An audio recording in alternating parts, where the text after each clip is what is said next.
আসসালামু আলাইকুম ভিউয়ার্স, সবাই কেমন আছেন? আশা করি ভালো আছেন। আজকে আপনাদের সঙ্গে শেয়ার করব একটা বিশাল আইর মাছ অনেকক্ষণ যাবৎ খেলানোর পর কিভাবে বড়শিতে তুললো, শেষে শিকারি সফল হলো, সেই বিষয়টাই আজকে আপনাদের সামনে তুলে ধরবো। আশা করি সবারই ভালো লাগবে, শেষ পর্যন্ত ভিডিওটা দেখবেন। শিকারি অনেকক্ষণ যাবৎ মাছটার সঙ্গে খেলা করতেছিল। খেলতে খেলতে একসময় এক কর্নারে চলে আসে। তো সেখানে দেখেন একজন প্রস্তুত আছে মাছটা ধরার জন্য, কিন্তু পরে আবার মিডল পয়েন্টের দিকে আসতে থাকে মাছটা। শিকারিও তো হাল ছাড়ার পাত্র না, সেও তার সঙ্গে প্রতিনিয়ত খেলে যাচ্ছে।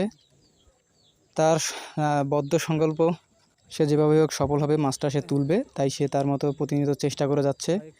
আমরাও আছি পাশ থেকে, আমরাও দেখতেছিলাম, অনেক ভালো লাগতেছিল। এই যে দেখতে পাচ্ছেন কি খেলা খেলতেছে মাছটা।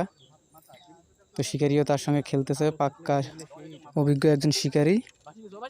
মাছটা শিকারিকে দীর্ঘক্ষণ দৌড়ের উপরে রেখেছিল, এদিক থেকে ওদিক, ওদিক থেকে এদিক। এই যে দেখতে পাচ্ছেন একজন শেষ পর্যন্ত নেমে গেল পানিতে। তারা রিস্ক নিতে চাচ্ছে না, যে যত দ্রুত মাছটা তোলা যায় উপরে ততই ভালো, কারণ একবার ছুটে গেলে সারাদিনের কষ্ট বৃথা। এই যে সাকসেস অবশেষে দেখতে পাচ্ছেন কত বড় একটা আইর মাছ। সবাই খুশিতে আত্মহারা, অনেক ভালো লাগতেছিল তাদেরকে, তাদের হাসি মুখ দেখে। এই যে শিকারি দেখতে পাচ্ছেন কত খুশি। এক কথা ওই টিমের সবাই অনেক খুশি ছিল। এই যে তিনি মাছটা শিকার করেছেন। শিকারির বাড়ি হচ্ছে পীরগাছা উপজেলার অন্নদানগর গ্রামে। দেখতে পাচ্ছেন কত বড় মাছটা। তো এমন ভিডিওগুলো আসলে অনেক ভালো লাগে।